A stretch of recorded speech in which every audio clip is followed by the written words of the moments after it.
falar. Seja, porém, o vosso falar sim, sim, não, não. Jesus, Evangelho de Mateus. A primeira anotação do Espírito Emmanuel, comentando a lição falar, no livro da Esperança, através da psicografia de Chico Xavier, é: falando, vírgula, construímos, ponto. Isso já muda tudo. Porque quando ouvimos a frase colocada, seja, porém, o vosso falar sim, sim, não, não, pode acontecer que a primeira reação da criatura é que Jesus está ensinando para que o nosso falar seja uma descrição detalhada dos fatos, autêntica, descritiva, exata, sim, sim, não, não. Não é bem isso. A essência do pensamento nesta frase é que haja a sinceridade. Jesus está combatendo a hipocrisia, porque simplesmente a descrição da verdade, falando os fatos, contando os fatos, descrevendo os fatos, podemos destruir a quem nos ouve. Falar de modo inadequado, ofendendo, humilhando, fornecendo informações que perturbam, ao invés de aliviar, que tiram as esperanças, ao invés de proporcionar esperanças, que destroem e não constroem. Em muitas circunstâncias, observamos na coleção A Vida no Mundo Espiritual, através da psicografia do venerável médium Chico Xavier, o espírito André Luiz, se relacionando com os instrutores, diante de fatos, no entanto, estudando um meio de dizer a verdade que consola e que lhe proporciona esperança. Um caso, por exemplo, que de modo vago me chega à memória no momento, uma mulher que tinha um noivo e que morreu, supondo ela que tivesse sido um caso de suicídio. E na verdade foi um assassinato. E depois a pessoa que o assassinou inverteu a situação. Ele se suicidou e simulou um suicídio. E na vida espiritual, esse espírito que realizou isso acabou casando com essa mulher. E ela, sem saber quem teria matado o seu marido, é levada durante o sono do corpo. Esse espírito é conduzido a ela, mas não para esclarecer todos os detalhes, o drama que ela viveu com o primeiro, o drama que ela viveu com ele, e contar os fatos, a maneira da polícia que busca localizar o culpado, as provas, de modo algum.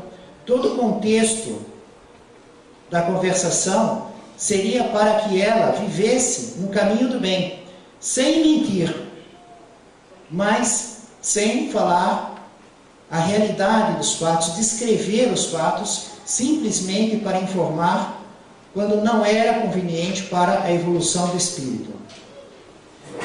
Então Emmanuel nos diz: não admitas em tua palavra o corrosivo da malícia ou o azinhavo da queixa. E vem descrevendo uma série de circunstâncias. Fala na bondade de Deus, na sabedoria do tempo, na beleza das estações, nas reminiscências alegres, nas induções de reconforto. Inspire o encorajamento e a esperança. Larga a sombra do trem de ontem aos calhaus que te feriram. Louva a amizade santificante. Não comentes o mal, senão para exaltar o bem.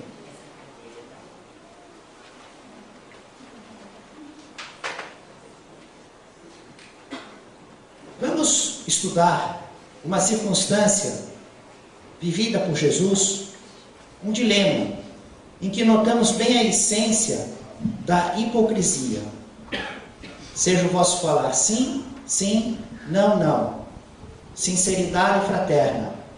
E num dado momento houve um cenário em que a essência, o coração de tudo era uma tremenda hipocrisia. A questão do pagamento do tributo a César. E esta passagem no Evangelho, que é muito conhecida, todos sabemos a circunstância em que ocorre de pagar ou não impostos. Acontecia que os romanos cobravam os impostos e não abriam mão disso, e procuravam cobrar o máximo que conseguiam, realizando leilões públicos para ver quem ganhava o direito de cobrar esses impostos, arrancar sangue de pedra, o máximo de eficiência possível, e isso era inegociável. E os judeus pagavam os impostos odiando o pagamento dos impostos. Ninguém gostava de pagar imposto. Hoje é bem diferente, nós pagamos impostos com muita satisfação, alegria, estamos plenamente satisfeitos com o retorno de todos os impostos que pagamos. Mas naquela oportunidade, eles eram dominados pelos romanos, além do constrangimento do aspecto religioso, que para eles era a questão número 1, os pagãos, os gentios, os deuses, as impurezas, ainda tinham que viver sustentando esse domínio. Então era uma unanimidade na multidão dos judeus, ninguém queria pagar imposto. Este assunto era uma unanimidade. O desejo da libertação do domínio romano, se livrar desses pesados impostos. Porém, a questão de Jesus não era uma unanimidade. Havia na multidão uma pequena minoria, outra pequena minoria e uma grande parte da multidão flexível, indefinida, com tendência. Havia uma pequena minoria que era favorável, que aceitava Jesus, que apreendia, que seguia, radicalmente fechada, casada com Jesus. Uma minoria de pessoas que reconheciam o valor de Jesus, como Cristo, Messias, suas curas, seus ensinos, a transformação de vida. Uma minoria com Jesus. Porém, havia uma outra minoria que era radicalmente contra. Queriam prender e matar Jesus. Os judeus, os fariseus, os saduceus que controlavam o sinédrio. Desde a primeira cura que Jesus realiza em Jerusalém, por ser em dia de sábado, já queriam matar Jesus. E quanto mais poder Jesus mostrava, maior intimidade Jesus tinha com Deus, mostrava o seu poder multiplicando pães e peixes, transformando água em vinho, curando cegos, paralíticos, leprosos, explicando o caminho do reino de Deus. Mais seguidores Jesus conquistava. E mais inimigos, mais intensamente inimigos ficavam essas pessoas da minoria do sinédrio, porque eles viviam querendo conquistar prosélitos, queriam multidões, ouvindo os ensinos, vivendo nos templos, nas sinagogas, observando a lei como eles ensinavam para ser observada. E a multidão ia esvaziando o público deles e ia seguindo a Jesus. Então essa minoria era radicalmente contra. E a grande maioria da multidão, ela tinha uma tendência favorável a Jesus. Mas não estava 100% fechada com Jesus. Observamos essa realidade na prática, que Jesus entra em Jerusalém e é recebido como rei, com toda aquela esperança. Quando Jesus fala que não vai haver a revolta armada, a mudança de domínio, que o grão vai morrer, germinar para nascer a árvore, dar os frutos, que ele seria elevado, ou seja, crucificado, essa grande multidão desiludida e desapontada no seu anseio principal, que era a liberdade, é controlada pela minoria do Sinédrio e passa a apoiar a condenação da morte de Jesus, inclusive pedindo para libertar Barrabás e crucificar Jesus, na mesma semana. Volúvel, flexível. Então, essa minoria do Sinédrio, os fariseus principalmente, né, eles pensaram, antes desse momento da crucificação, do cenário, do drama de Judas ter composto o Sinédrio, como estudamos na palestra, o arrependimento de Judas, os detalhes desse contexto. Antes disso, eles realizaram várias tentativas de prender e matar Jesus. E o tributo de César é uma delas. Quando eles bolaram esse plano, para eles que bolaram o plano, era um checkmate. Aquele jogo no xadrez que se ataca o rei e olha e não tem saída. Para cá não dá para mexer, aqui está atacado pela dama, aqui pelo bispo, está defendido. Então você joga a peça, ataca o rei, checkmate, acabou. Eles imaginaram a cena. Que ao procurar Jesus e propor a questão, devemos ou não pagar imposto a César? Qualquer uma das duas respostas seria um instrumento para levar Jesus à morte. Porque se Jesus respondesse, não pagamos os impostos, eles entregam para os romanos. Olha aí, a grande multidão que segue esse homem, que se diz Messias, ele está dizendo para a multidão não pagar imposto. Né? E Roma ia ter um interesse muito grande realmente em acertar essa conta. Agora, se Jesus dissesse que tem que pagar o imposto, simpatizante com Roma, apoiado então, né, respondendo o que Roma quer, essa grande multidão ficaria desapontada. Como? Temos que pagar o imposto? Iam ficar com raiva, com ódio de Jesus, que estaria apoiando o pagamento do imposto.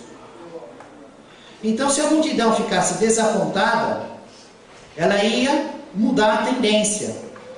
Aquela tendência favorável, porque seguiam a Jesus devido ao seu poder das curas, devido à esperança, principalmente, da libertação do jugo do Império Romano, de ocorrer como ocorreu com Moisés, ser libertados, deixar de pagar os impostos. Imagina se ele disse que não, que tem que pagar o imposto. Então essa multidão ia virar de lado. E essa minoria que queria matá-lo, iria manusear a multidão, tendo mudado de lado, e ia levar Jesus à morte. Como fizeram quando Jesus disse que não faria a libertação, que ele seria crucificado depois que ele entrou em Jerusalém. Foi isso que realmente mudou o ânimo todo da multidão. Foi essa logística, porque eles queriam a libertação. Então, como eles procederam?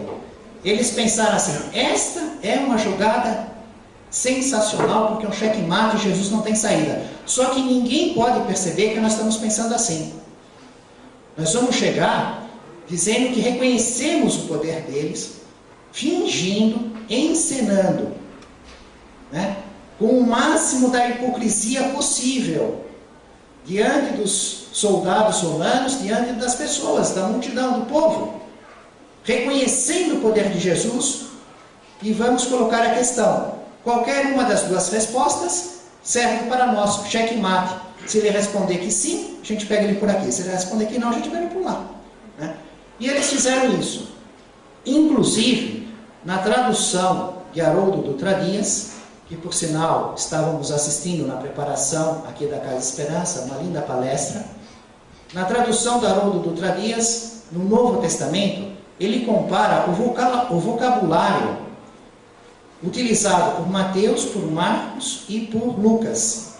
E ele mostra que o vocabulário de Lucas ele é muito rico em linguagem a respeito da cultura grega, que ele usa o termo do teatro grego de encenar, como encenar peça. Então os fariseus e seus subornados, eles definiram as pessoas que iriam levar a questão a Jesus e ensaiaram antes. Encenaram, ensaiaram. Ficaram tudo já calculado Aonde chega a hipocrisia? Para chegar perto de Jesus e colocar as palavras, os gestos, as expressões corporais encenado como no teatro grego. Ele se utiliza de uma linguagem típica utilizada no teatro grego. Neste vocabulário, o Haroldo Dutra Dias observa esse detalhe na sua tradução, com o objetivo de surpreendê-lo em palavra, ou seja, de entregar Jesus ao poder e à autoridade do governador para matá-lo. Essa que era a intenção. Então, esses fariseus e seus subornados chegam para Jesus e dizem: Mestre, sabemos que falas e ensinas certamente o caminho de Deus, sem levar em conta a posição das pessoas, pois não considera os homens pelas aparências. Vejam o alinhamento que ele está para representar diante dos soldados e da multidão. É lícito ou não pagar tributo a César? Imaginando dentro deles, checkmate. Agora tem a resposta, e daí para frente nós já sabemos o que fazer para atingir nosso objetivo. Só que Jesus conhece o pensamento de todos, o que se passa no coração, o que as pessoas estão fazendo, pensando, conhece a astúcia e a hipocrisia.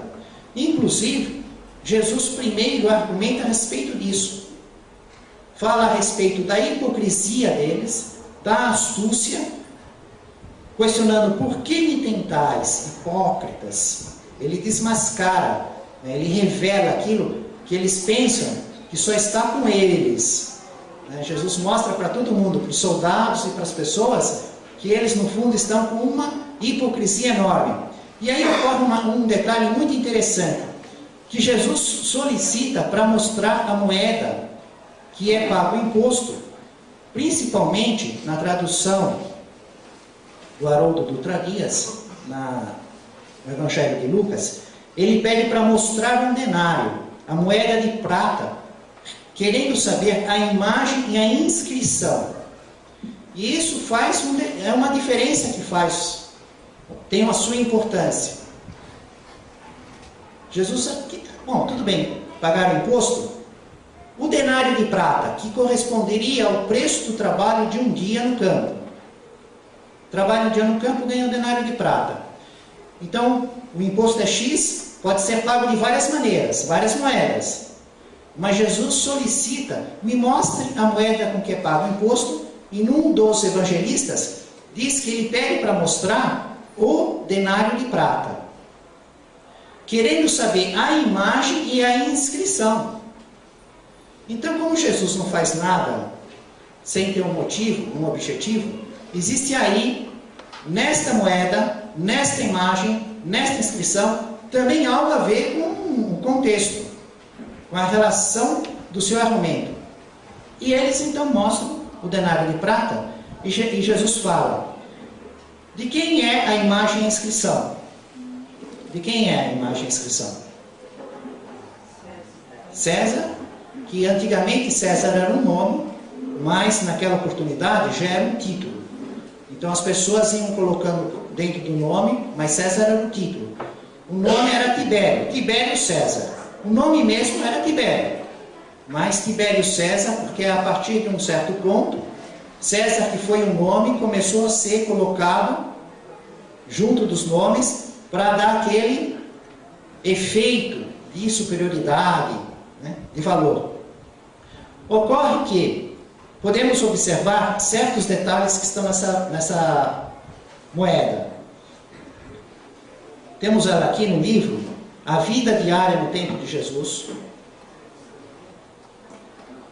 de Miriam Feinberg Vanoche, e tem as moedas e os preços da época, estudo da época, com o denário de prata, com a imagenzinha aqui. Bom, o denário de prata, mais comum na época de Jesus, apresentava numa das faces, porque uma moeda tem duas faces, cara e coroa, duas faces. Numa das faces, o nome de Tibério César, e na outra, uma figura feminina, sentada com as palavras sumo sacerdote, que era outro título do imperador. Inclusive, a pesquisa vai ao ponto de dizer aonde essas moedas normalmente eram cunhadas. Onde vocês imaginam que eram cunhadas as moedas? O denário de prata era cunhado em Cesareia da Capadócia. Elas vinham de lá, na sua maioria, segundo a pesquisa da Miriam. Bom, e num outro livro, na Enciclopédia da Bíblia, que eu não trouxe, que é bem maior, né? Na página 147, de John Drane, ele faz um estudo a respeito dos sacerdotes pagãos, os sacerdotes gentios, que é o caso dos romanos. É a circunstância do imperador romano, gentio, pagão, que acredita em vários deuses. E o papel do sacerdote são agentes ou porta-vozes dos deuses. Podiam dizer se um deus estava ou não satisfeito e decidir que oferendas eram necessárias. Falavam a opinião de um certo Deus, sempre com D minúsculo, porque aqueles deuses criados pelos homens. Então vejamos, na realidade Jesus solicita para mostrar o denário de prata, que tem de um lado a figura de Tibério César, com o nome Tibério César. Do outro lado, uma figura feminina com a inscrição sumo sacerdote. Só que sumo sacerdote significa ligação com os deuses, dentro do conhecimento da infância espiritual dos pagãos. Logo, a moeda, o denário de prata, nas suas duas faces, uma liga ao poder dos homens na terra, ao poder do imperador na terra, Tibério César. E a outra face da moeda, ela é uma homenagem ao poder espiritual dos deuses. Não é isso? Sumo sacerdote. Então a própria moeda, dentro da compreensão espiritual dos pagãos dos gentios, que é inferior à dos judeus, que já conheciam um Deus único, na própria moeda, nas duas faces, uma das faces era coisas da terra, do poder humano da terra, do trabalho material, que quando você paga o imposto, você tem a expectativa de receber em troca um serviço. E do outro lado, é em relação a Deus, aos deuses. E Jesus responde, portanto, dai a César o que é de César e a Deus o que é de Deus. Jesus se refere ao Deus único do conhecimento de Israel, que é o nosso conhecimento, Deus invisível, Criador de todas as coisas. Porém, ele aproveita a infância espiritual de compreensão dos pagãos, que na própria moeda deles tinham uma relação com os deuses. Nós temos hoje, em algumas economias, também Deus, em Deus nós confiamos, escrito nas moedas. Como estamos falando em verdade, e vimos esse caso na época de Jesus, o pagamento do tributo a César, que é realmente uma grande hipocrisia. Era uma trama que eles fizeram e que não deu efeito. Imagina, eles chegaram com toda aquela ideia checkmate, chega Jesus e dá uma saída dessa, né? Uma resposta dessa, deixou essa minoria dos fariseus completamente perplexa e atônita. Desculpem, eu esqueci de acender a luz.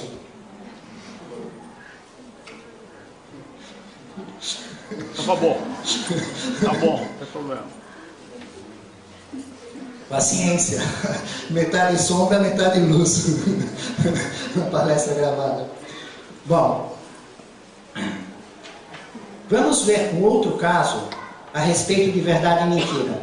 Na Revista Espírita, do mês de setembro de 1861, o Jornal de Estudos Psicológicos, a Revista Espírita de Allan Kardec, que tinha periodicidade mensal, sendo o primeiro número janeiro de 1858, mês a mês, até a sua desencarnação, 1869, mais de 100 números. No mês de setembro de 1861, Allan Kardec recebe uma carta de um amigo íntimo, o senhor Mathieu. Essa carta datada de 11 de agosto de 1861. Vocês vejam como naquela época as coisas eram lentas, né? Ele faz uma carta 11 de agosto, até aquilo chegar em Paris, Allan Kardec lê e tal, pôr no próximo número em setembro. Hoje, com a comunicação na internet, a notícia é rapidinho. Bom, e ele diz, logo de início na sua carta, que ele vem prestar uma homenagem à verdade. Homenagem à verdade. Seja o vosso falar sim, sim, não, não. Lembrando a verdade também. Que o senhor Matiel disse que leu a revista no mês passado, no mês de agosto. Então ele leu a revista no mês de agosto, recebeu a revista, que é um jornal de variedades, que estudam a manifestação dos espíritos. Desde o número 1, Kardec publica isso, né, nessa revista espírita. Que o objetivo dele é estudar a manifestação dos espíritos pelos médiuns, como ele tem aproximadamente 4.000 assinaturas. Nessas assinaturas, cerca de 1.000 médiuns ostensivos recebem informação no mundo inteiro a respeito da manifestação dos espíritos. Isso que realmente enriquece a pesquisa que ele faz sobre essa realidade. Bom, o senhor Matiel diz assim, olha, eu vi no mês de agosto a pretensa faculdade mediúnica das aves, porque estavam acontecendo naquela época várias exibições de aves maravilhosas. Inclusive, o próprio Allan Kardec esteve com o senhor Matiel em certas apresentações de pessoas que diziam, venham ver meu show, meu animal, tal, e as aves faziam coisas que nem homens, certos homens fazem. Sabiam responder por cartas, por canto, e por certos ruídos imitando a voz, faziam coisas notáveis, maravilhosas. O problema todo é que nós sabemos que isso é uma questão de treinamento, adestramento, é um truque. Só que eles não falavam isso para o público, eles diziam que as aves eram médium dos espíritos. E como se conhecia de modo muito vago ainda o fenômeno mediúnico, e era uma moda, foi durante alguns anos, irem nos salões à noite e procurarem fazer contato com os espíritos através de movimento de objetos, de escrita, pelos médiuns. E havia de tudo, fraude, sinceridade, mistura da alma do próprio médium, animismo, havia de tudo. E aí passaram-se alguns anos que aconteceu isso. Aves que eram treinadas, adestradas, com muita competência, muita paciência, muita habilidade, faziam um show fantástico, só que eram apresentadas como sendo aves médiums dos espíritos, que eram os espíritos que respondiam, que faziam a ave pegar a carta. Essas cartas tinham figuras, palavras, uma série de coisas. Então, numa conversa com o proprietário da ave, a ave tirava a carta, ia respondendo, falando, fazia uma espécie de uma conversa, e as pessoas ficavam encantadas e tinham uma aparência realmente de que era verdade. Então, Allan Kardec se ocupa, junto com os espíritos, se é possível ou não mediunizar os animais. É possível o espírito se utilizar do cachorro, da ave, e mediunizá-los, e entrar em contato com os humanos através dos animais? Essa que era a questão. E obteve uma série de informações que estão em 3 números da Revista dos Espíritas, julho, agosto e setembro, e também alguma coisa no Livro dos Médiuns. Então, o senhor Matiel, que viu uma reunião dessa junto com Allan Kardec, e depois viu outras, e esteve com um amigo. E isso que é interessante, porque essas aves treinadas a tirar carta, cantar e repetir palavras de um modo espetacular, um amigo do Sr. Matiel comprou um pacote prontinho para vender esse show. Uma pessoa que explorava isso com as aves e tal, vendeu um pacote. É como aquele programa dos mágicos, Mr. X, não teve na televisão Mr. X? Mr. M? Que ele mostrava a magia, o truque, né? Desvendava depois como era feito aquilo, como era preparado. Aconteceu a semelhança disso. Um amigo do Matiel comprou o pacote e foi mostrar para o Matiel, olha aqui, o que eles dizem que eram os espíritos, um armário, as fendas, e já vinha com a instrução toda, como é que tem que treinar o animal, a comida que tem que dar, como é que tem que fazer, todos os detalhes para o animal fazer direitinho, né, os truques, por que ele pega essa carta e não pega aquela, Como é que você faz o animal pegar uma e não pegar a outra? Como é que são postas as cartas? Que cartas que tem que estar? Com detalhes da fenda, para cima, para baixo, que é imperceptível, praticamente invisível, tudo dissimulado e tal. O pacote inteirinho. Então o Sr. Mathieu falou assim, olha, eu vou passar tudo isso para o Sr. Allan Kardec. Nós estamos resumindo, não estamos descrevendo como é que foi na Revista Espírita está, né? E o Sr. Allan Kardec publica. É como fez lá a televisão mostrando o Mr. M, publicando como é que fazem os truques, né? Que não é uma magia mesmo. Nós sabemos que não é uma magia, sabemos que tem um truque. E aí aquela pessoa disse como é que faz o truque. No caso, ele estava confundindo as pessoas. As pessoas estavam, muitas pessoas, inclusive, na própria Sociedade Parisiense de Estudos Espíritas, tinha um amigo de Allan Kardec que teimava e achava que realmente as aves podiam ser médiuns. Ele que convivia com Kardec lá, dentro daquele contexto da realidade dos médiuns, era algo que existia um debate. E os espíritos definiam, não pode ser médium, né? Então, esse caso veio, não que ele quisesse, ele dizia, eu não quero acabar com o negócio dessas pessoas que são os donos das aves e que estão ganhando muito dinheiro. Porque se eles falassem que eles tinham treinado a ave, ele recebia pouco. Ele falava que eram os espíritos que faziam pelas aves, formavam uma filha e pagavam muito mais. Então o que eles diziam? Que eram os espíritos. Não é? Eles exploraram o mercado. Eles queriam explorar o mercado. No livro dos Médiuns, o capítulo 22, e na Revista Espírita 1861, mês de julho, agosto e setembro, com muito mais detalhes. Que detalhes? Por exemplo, nas revistas espíritas, Allan Kardec publica o nome da pessoa, o nome do médium. Ele discrimina, né? Uma nota fiscal discriminada, tanto dessa peça, tanto dessa. No livro dos médiuns, não, ele não põe o nome do médium, põe o nome da pessoa T pontinho, ele vai fazendo assim, ele faz um resumo, que é um clássico, para ficar para sempre. A Revista Espírita, que tinha uma edição mensal, e que as pessoas naquela época era mais para o dia a dia mesmo, para aquele mês. Mostrava detalhes que dava para saber quem era, o que era, dentro desse contexto. Bom, os prestidigitadores, que são esses que treinavam, faziam as aves desse jeito, atribuíam os espíritos, o que acontece com esse fenômeno? Allan Kardec observa que esse tipo de fenômeno, ele tem precisão, pontualidade, instantaneidade e repetição facultativa. Eu faço, quer ver de novo? Eu faço de novo. Quer ver amanhã às 4 horas? Eu faço. Não falha. Por quê? Porque na verdade é um truque. Todas as partes já estão ajustadas. É um truque. Enquanto que no contato com os espíritos, nada disso ocorre. Não tem precisão. Não tem pontualidade. Você não pode marcar a hora, o espírito está lá e obedece, faz. Ele não está lá. Ele tem a vontade livre dele. Não tem instantaneidade. Pode vir sem você querer e não vir, né? Pode demorar, você tem horário, ele não quer saber. Ele tem o ritmo dele. Não tem repetição facultativa. Aconteceu, passou, viu, não viu.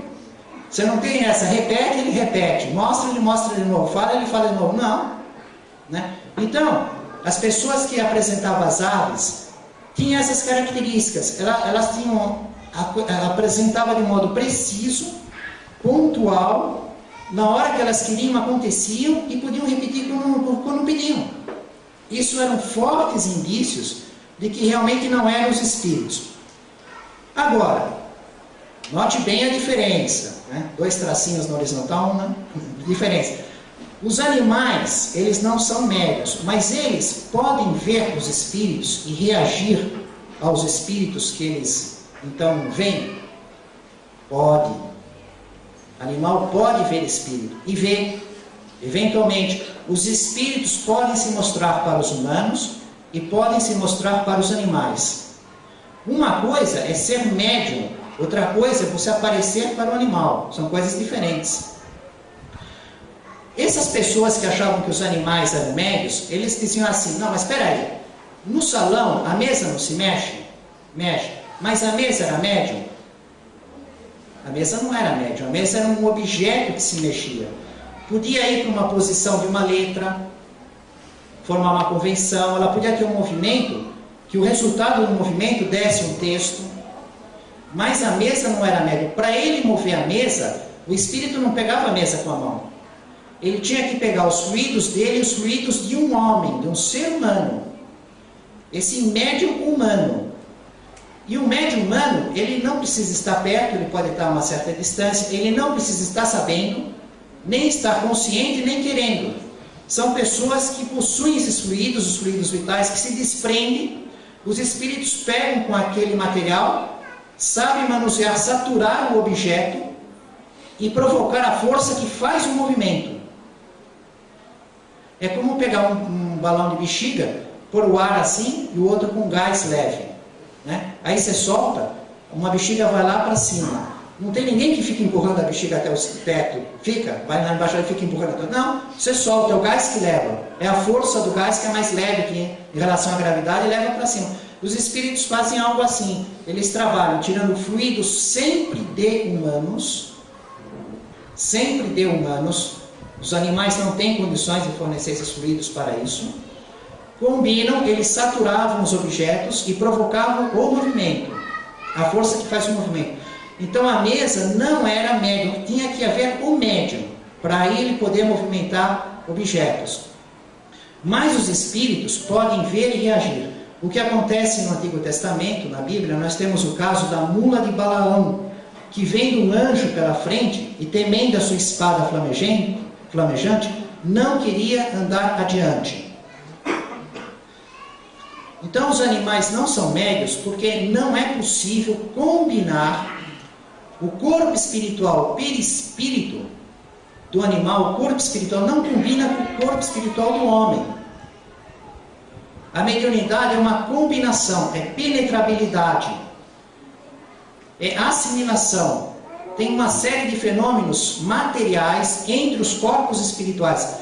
E o homem, o corpo espiritual do homem, o perispírito, está na mesma condição do que o espírito que está na vida espiritual. A matéria de ambos procedem da mesma origem, estão nas mesmas faixas. Então é possível haver uma combinação, uma relação material. É que nem sinal de computador, que tem que ser compatível com a velocidade, com aquelas partes que a gente observa lá para baixar tantos megas. Existe uma realidade material que tem que encaixar. E é assim. Então os animais não podem ser médiuns. O espírito de Emmanuel diz que é impossível, mas eles podem ver e eles observam. Inclusive, na reunião da última sexta-feira, na reunião mediúnica, depois dos nossos estudos, que as pessoas vão embora, se manifestou um espírito leviano que anda com um grupo, eventualmente, e que ele diz que ele gosta realmente de assustar, provocar gatos e cães na casa das pessoas, que passa a latir, correr e tal, ficar, reagir. E ele se diverte de ver as pessoas ir lá procurar, não tem ninguém, manda ficar quieto, aí o cachorro late mais e chora, a pessoa começa a pensar, vai morrer alguém, não vai, faz toda aquela especulação, vamos jogar na loteria, quem sabe é sinal de sorte, joga sal grosso aqui, o espírito vai embora, aí que ele fica. Pegou uma pessoa que não sabe lidar com o espírito. Então, existia um grupo de levianos que eles podem usar essa circunstância, eles podem aparecer e o animal reage. Um ente querido, uma pessoa que cuidava de um animal, ele pode desencarnar, depois aparecer em espírito e se mostrar para o animalzinho dele. O animalzinho fica lá com o rabinho abanando para lá, para cá, tal. Reagir à presença de um espírito, sim. Ser médium, não. Por quê? Porque não combina o perispírito. Inclusive é interessante o caso do livro dos médiuns que Allan Kardec publica, o senhor T. Na revista Espírita, o senhor Thierry, T-H-I-R-Y, ele quis tratar o seu animal com um passe magnético humano. O que aconteceu? Ele matou o seu cão. Matou. Porque ele introduziu os fluidos humanos no corpo espiritual do animal. É a mesma coisa que jogar um relâmpago na nossa cabeça. É o que está escrito lá no livro dos médiuns, Então o animal não teve morte instantânea, ele chegou lá no animal, o animal caiu morto, não. Mas ele fez realmente essa penetração pelo seu alto poder magnético, ele que era magnetizador, e o animal começou a entrar num torpor e em pouco tempo pagou. Porque ele destruiu toda a estrutura eletromagnética do cérebro do animal, que é outra circunstância, então não se assimila com os humanos. No livro Roteiro de Jesus, nós vamos encontrar o espírito, irmão X, Humberto de Campos, no capítulo 27, e o mesmo drama ocorre no livro Luz Acima, o capítulo 19. Joana de Cusa é o nome do marido dela, Cusa, e ele tinha um alto cargo em relação a Herodes Antipas, um intendente de Herodes Antipas, rei da Galileia. Estamos em Cafarnaum, próximo da casa de Pedro, mas estamos na casa de Joana de Cusa, casa chique, a mulher de Cusa, naquele tempo que ele estava no alto do poder. E ela recepciona uma pessoa que vem do Império Romano, Túlia Prisca. Em viagem de passeio, essa Túlia Prisca, essa senhora romana, deixa seus filhos e todos os seus afazeres, está numa viagem de divertimento, de distração, em virtude de um problema. Porque o seu marido, Druso, ficou apaixonado por uma mulher chamada Messia, que era casada com Flacos. Veja então o drama da Túlia Prisca. O marido Druso se apaixonou por uma mulher casada. Messia, o nome da mulher, e o nome do marido da Messia, Flacos. E o seu marido, o marido da Túlia Prisca, o Druso, começou a ficar frio, né? Não tinha mais aquele devotamento com ela, esfriou aquele casamento quente, aquela coisa, porque ele estava apaixonado por uma mulher casada. Ele não chegou a consumar a infidelidade, mas ele esfriou, e ele não tinha mais encanto, e estava naquela, né, aquele drama, aquela circunstância, aquela aspiração. Ela ficou com ciúmes, um sofrimento doentio, e pensou, vou resolver esse problema cortando meus pulsos. Fim. Né? Que ela não via como vencer essa luta com o seu marido, recuperar aquele devotamento, esquentar o casamento, e ele vira cada vez mais apaixonado pela Messia. Antes disso, ela falou assim, eu vou procurar o meu oráculo. Meu oráculo é tão bom, mago, feiticeiro, médium, o oráculo dela, que ela trouxe do veláculo, Tissafernes. O Tissafernes. E ela buscou o Tissafernes, e o Tissafernes tinha um gabarito estonteante. Ele já foi contratado, trazido por lá, porque ele provava realmente a grande habilidade dele de ler presságios, acertar o vencedor na corrida, nos jogos, descobrir criminosos, localizar objetos perdidos. Hoje tem pessoas que dão o pulinho para quem? São Salomão? Salomão? Ela ia lá com o Tissafernes e ele dizia onde estava o objeto. Era assim. Então ela foi falar com o Tissafernes e ele disse, não, cortar os pulsos de jeito nenhum. Você vai fazer, deixa os seus filhos aqui, mulher rica, deixa com os escravos, com as mulheres escravas, com a galera, deixa tudo aqui. Viaja a passeio, minha filha, o mundo é grande. Vai conhecer o domínio do Império Romano, né? Sai lá da região de Roma, vai lá para Jerusalém, estava em Cafarnaum, com Júlia, com Joana de Cusa, em Cafarnaum. Vai conhecer o mundo sozinha, né? Você vai ver que está um tempo, seu marido vai realmente esfriar, vai passar. E durante essa sua viagem, vai ter tanto homem admirado por você, encantado por você, que você vai esquecer isso, você vai entrar em equilíbrio. E ela comentando isso com Joana de Cusa, e dizendo, está dando tudo certo mesmo, porque realmente os homens estão tudo, né, era uma mulher rica, né, então eles olhavam para ela e faziam aquela corte e tal, né, aquela beleza, e ela lá, oba, também sou penquista, sou apreciada, né, ela estava assim comentando e tal. Então, ainda o Tissafernes disse, depois quando você voltar, se o problema não tiver resolvido, não tem problema, porque eu tenho um unguento infalível, que nós vamos dar para a Messia tomar, e ela vai ficar mais feia do que qualquer bruxa do mundo. Ela vai tomar e a beleza dela vai acabar em pouco tempo. Aí ninguém vai querer olhar para ela, vai todo mundo virar a cara para não ver ela. E ela estava lá falando, e a Joana de Cusa, ouvindo daquele jeito, meio assim, meio assustado, meio, achando aquela coisa diferente. Num dado momento, a Túlia Prisca diz, mas eu adoro consultar oráculos, eu pago, eu vejo, eu pesquiso, eu quero saber a opinião deles. E eu sei que você vai num. Eu sei que você vai em Jesus. Eu conheço, as notícias estão por aí no mundo. E o meu não faz isso. Imagina o que ela estava pensando, que o oráculo dela não curava cegos, não curava paralítico, errava e acertava, mais acertava que eu errava, mais errava e acertava.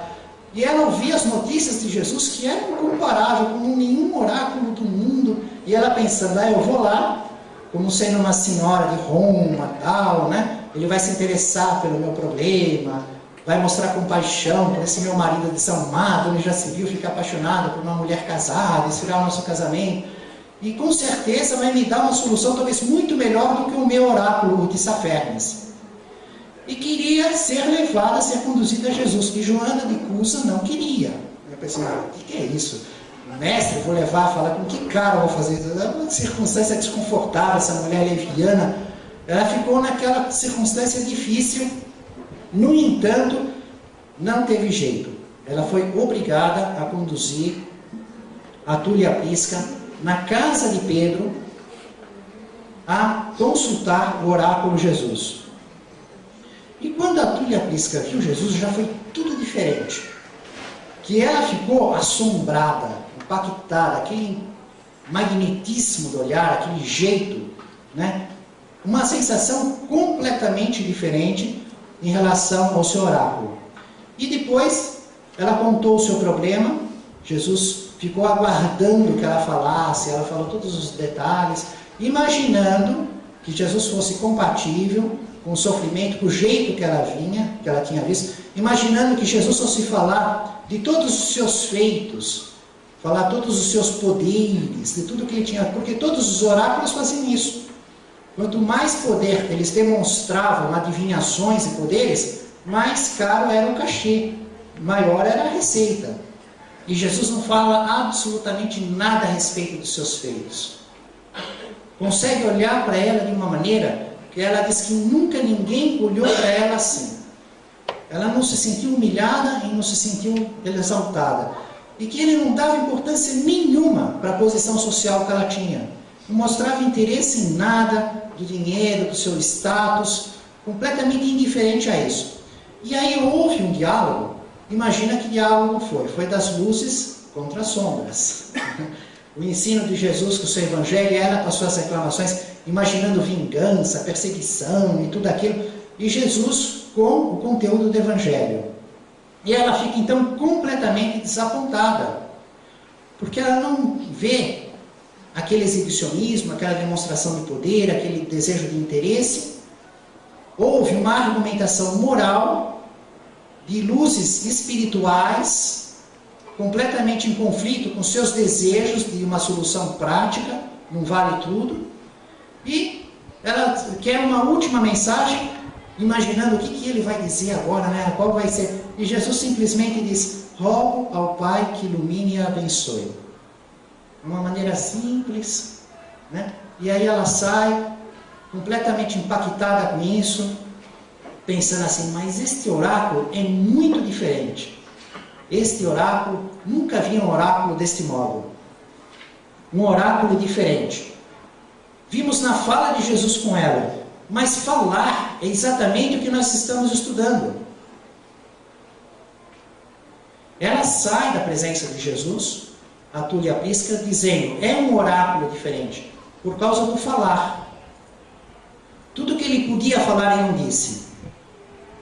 Tudo que ela desejava, nos seus caprichos, nos seus pretensos poderes, tudo que ele falou diferente, mostrando um outro ponto de vista completamente diferente a respeito dos seus anseios de relacionamento, das aspirações com seu marido, com a questão falar.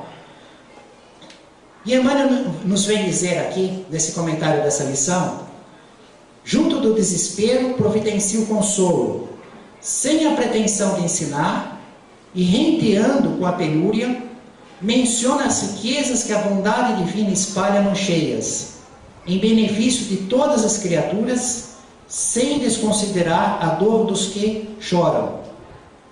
Quando lemos esse trecho deste livro, esse conceito, e aí lemos o diálogo que Jesus teve com Túlia Prisca, as perguntas e as respostas, todo aquele contexto, ficamos pensando, mas como é que pode, né, conseguir aplicar esse conteúdo tão bem, tão preciso? Porque é muito difícil conseguir falar desse modo. É fácil falar o tempo inteiro, mas falar desse modo como que Jesus nos ensina, ter essa sensibilidade no coração. E Emmanuel nos ressalta que temos que iluminar a palavra. Ele começa por falando, construímos, e no final ele vem chamando a iluminação da palavra. Vejam quanto material temos para pensar em casa. Temos que aprender a falar construindo e iluminando. Não é uma descrição de fatos. Aconteceu isso assim, assim, assim, descrevendo largura, peso, comprimento, cor, palavras, emoções, cenários. Não. O conteúdo tem que ser de construção e iluminação. Deixa que ela te mostre a compreensão no amor onde passes, ela a palavra, sem olvidar esclarecimento e sem prejudicar a harmonia.